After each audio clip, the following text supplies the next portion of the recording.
यशाधितिष्ठति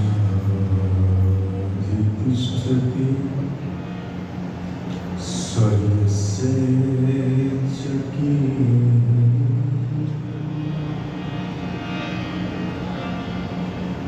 तस्मै ज्येष्ठाय ब्रह्मणे नमः। तस्मै ज्येष्ठाय ब्रह्मणे नमः।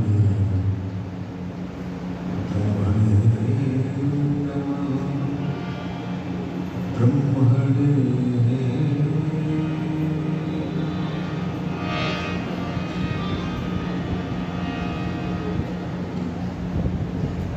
तू अपना न किसी का पराया होता, ब्रह्मचार तेरे नाम पर न छाया होता। हिंदू व सिख ईसाई मुसलमान बनाने वाले, तूने हर इंसान को इंसान बनाया होता। तूने हर इंसान को इंसान बनाया होता। वैदिक धर्म का बेड़ा जब मझधार जा रहा था, तो गुजरात की तरफ से मल्लाह भी आया।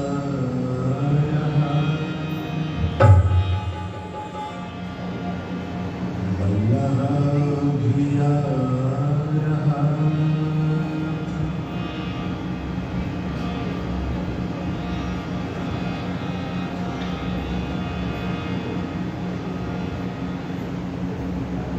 एक चांद उजाले लेकर चमका था घटाओं में। एक चांद उजाले लेकर चमका था घटाओं में। सदियों के गुमराहों को मिली रोशनी राहों में। एक चांद उजाले लेकर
उस वक्त की गर्दिश के हालात को मत पूछो, उस वक्त की गर्दिश के हालात को मत पूछो, कुत्तों से भी बदतर थे दुनिया की निगाहों में।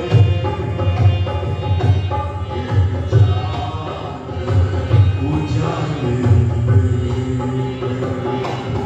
चमका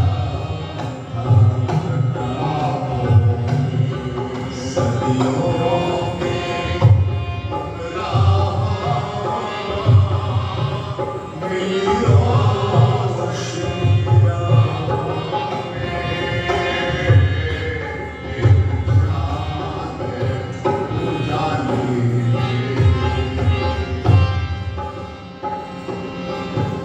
कहता था शेख जन्नत में पीने को शराब मिले,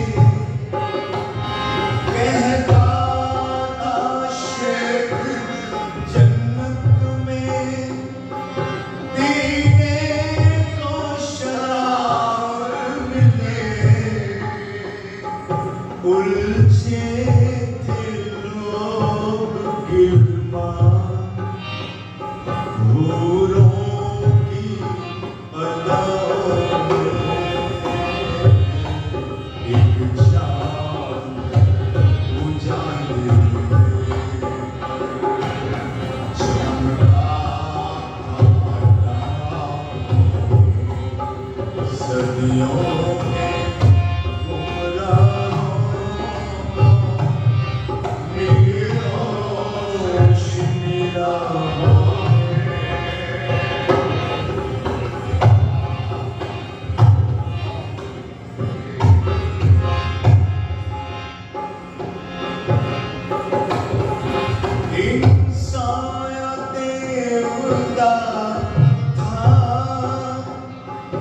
इस धरती पे ईश्वर वो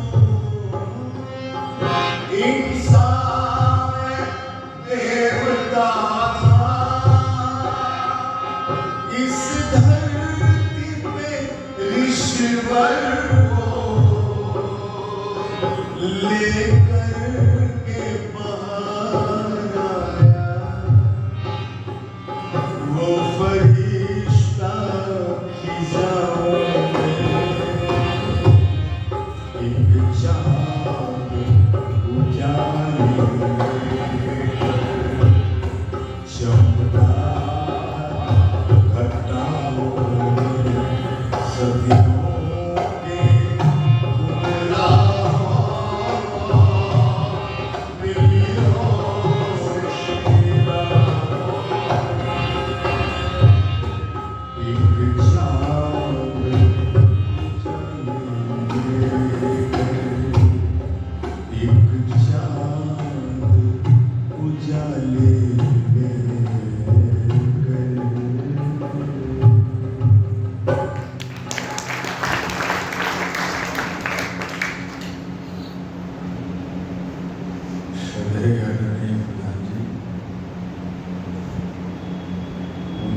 समस्त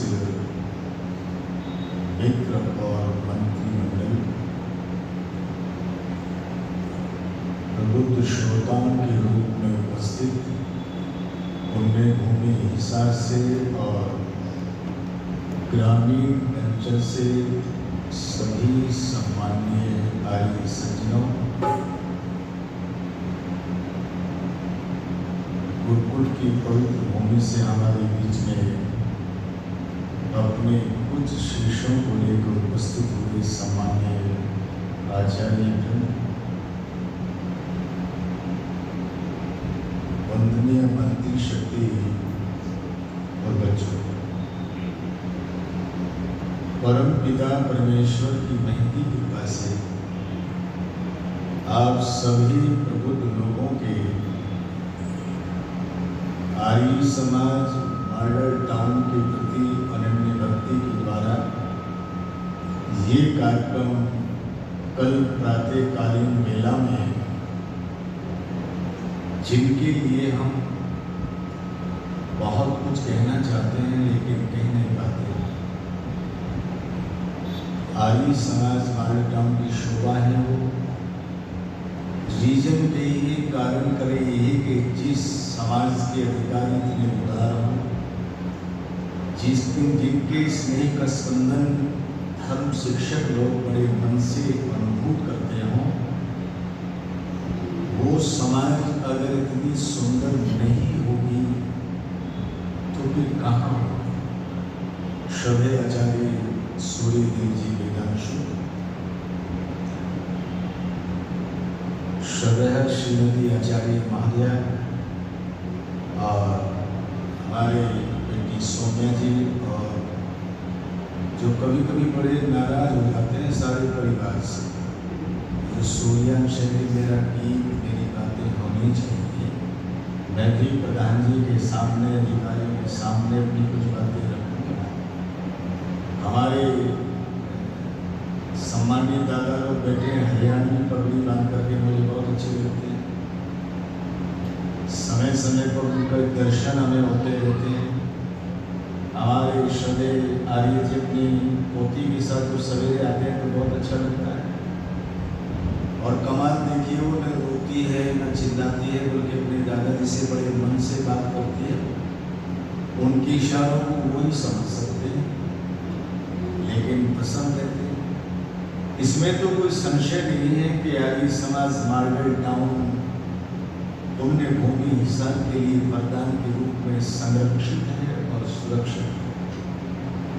मैं सामूहिक रूप में आप सभी वरिष्ठ लोगों का सदस्य नहीं बल्कि कोटि से अभिनंदन करता हूँ। थोड़ी सी एक बात इस समय मन में है, मैं आपके सामने निवेदन करूँ। वेद कहता है भाई भाई से द्वेष न करे,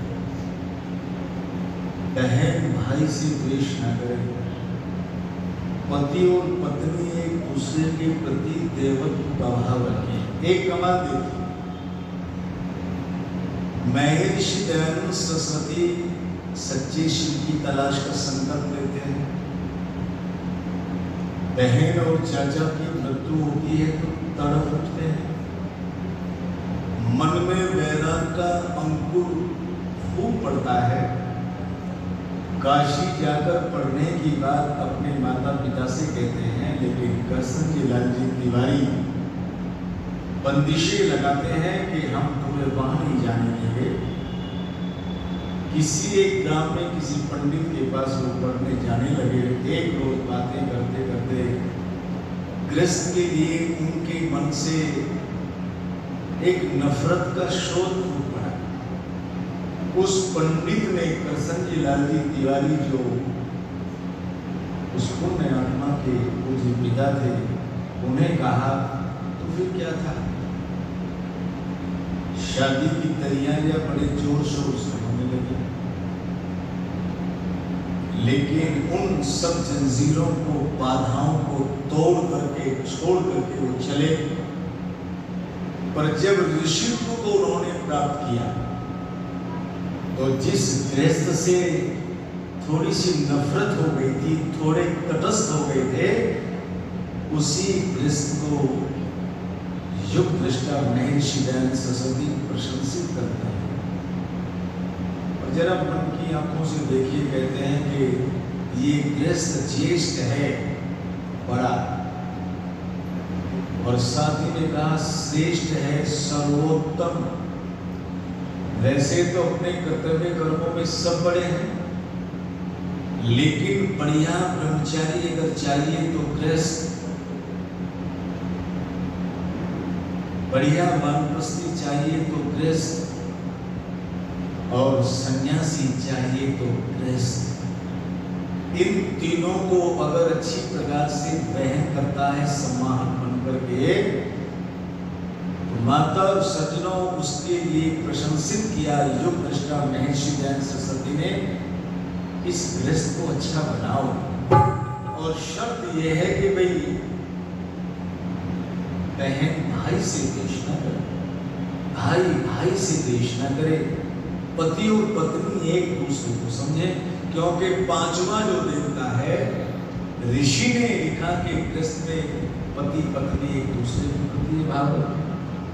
पिछले दिनों तो पहले हम कोई घटना सुनते थे कि किसी पति ने क्रूरता की सीमाओं का उल्लंघन किया और अपने जीवन संगी को बहुत क्रूर तरीके से मार दिया।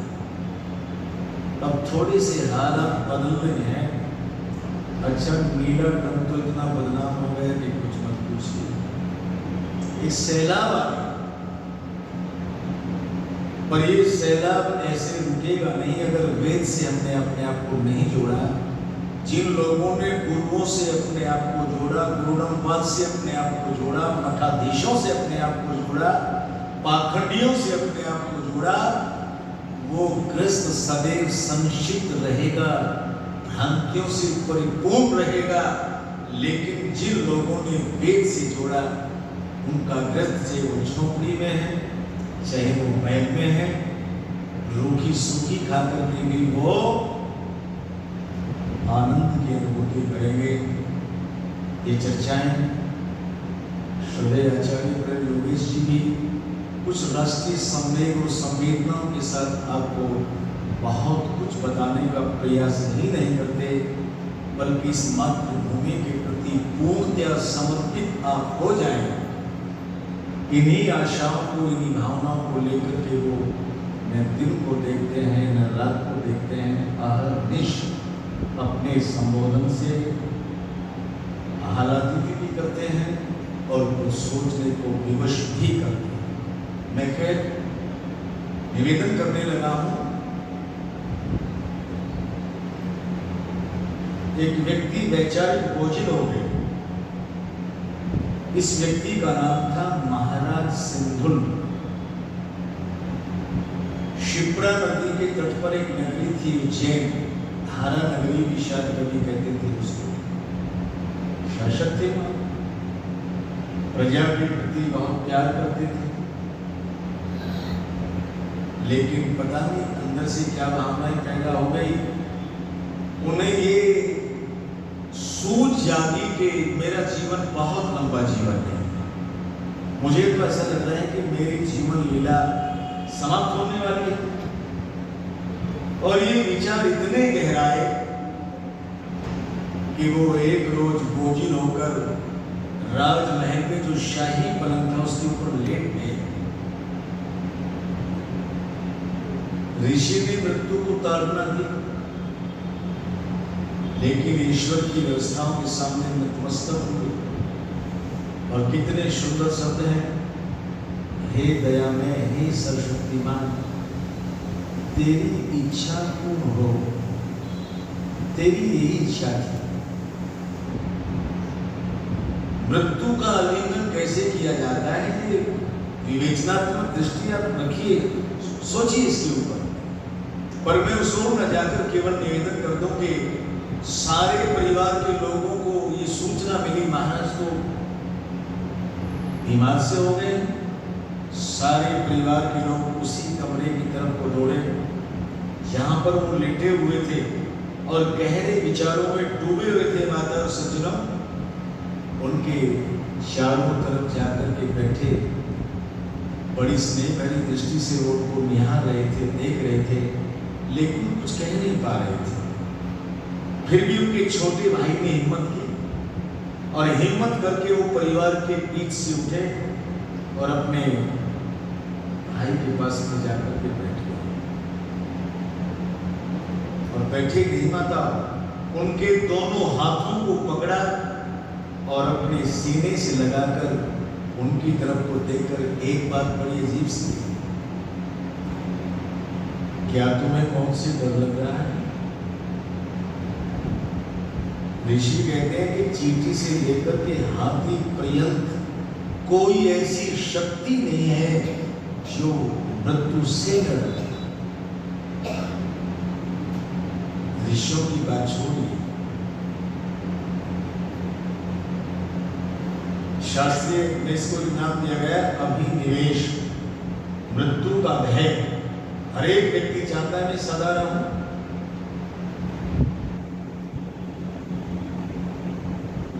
लेकिन वो तो आएगी, और जो आएगी उसकी चिंता में काहे को बैठ रहे, आने दो। अच्छा 100 साल पहले हम में से तुम में से कोई नहीं था, पर दुनिया थी कि नहीं? और आज से 100 साल के बाद यहाँ बैठकर गाने वाले भी कोई और होंगे, सुनने वाले भी बड़े धीरे से बोले।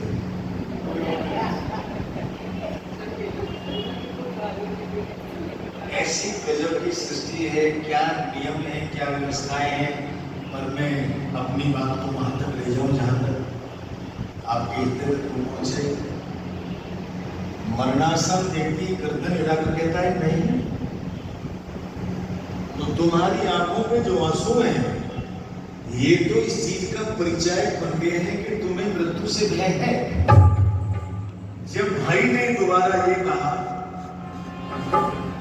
तो महाराज ने अपने हाथ को ऐसे उठाया, उसी कमरे के कोने की तरफ ले गए उसको ऐसे, तो सारे परिवार की दृष्टि उधर गई।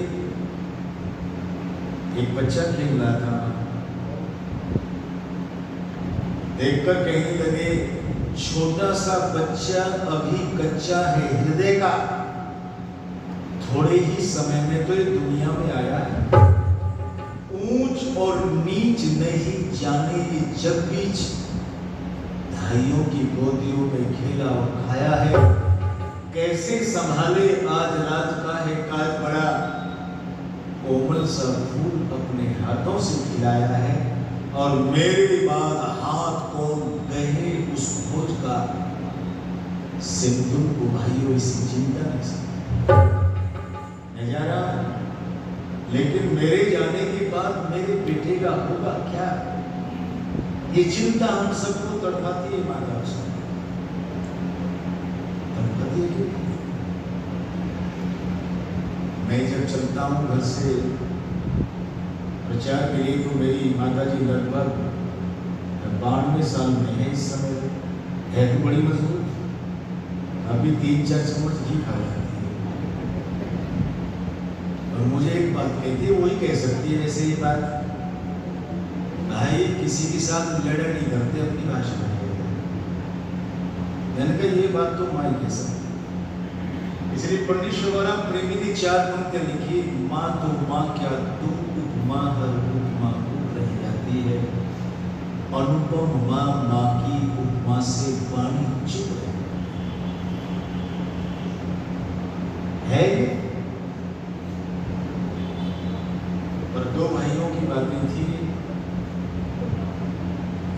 मेरे बेटे का क्या होगा, तो महाराज के छोटे भाई के लिए बस इतनी सी बात, पहले तो मैं भगवान से प्रार्थना करता हूं कि तुम दीर्घजीवी हो जाओ, फिर धारा नगरी के इस राज को अच्छी तरह से प्रजा के पालन के रूप में करो, और अगर तुम्हें ये सूझ गया है कि मेरा जीवन इतना ही है, तो फिर मैं प्रतिज्ञा करता हूं कि तुम्हारे जाने के बाद मैं तुम्हारे बेटे का अभिषेक अपने हाथों से करूंगा, ये मैं प्रतिज्ञा करता हूं। और फिर क्या, इतनी आशाएं कोई किसी को दिलाए तो फिर तो चिंतित होने की आवश्यकता रहती नहीं है सज्जनों माता। तो जहां महाराज बैठे थे उसी सराहने के नीचे से उन्होंने चाबियों का एक गुच्छा निकाला, जो शाही खजाने की चाबियां थी, और छोटे भाई के हाथ पर रखकर के वो एक बात कहने लगे। ये हमारे दादा लोग कहते कभी कभी देहाती भी सुना दिया। मैं थोड़ी सी क्या कहने लगे,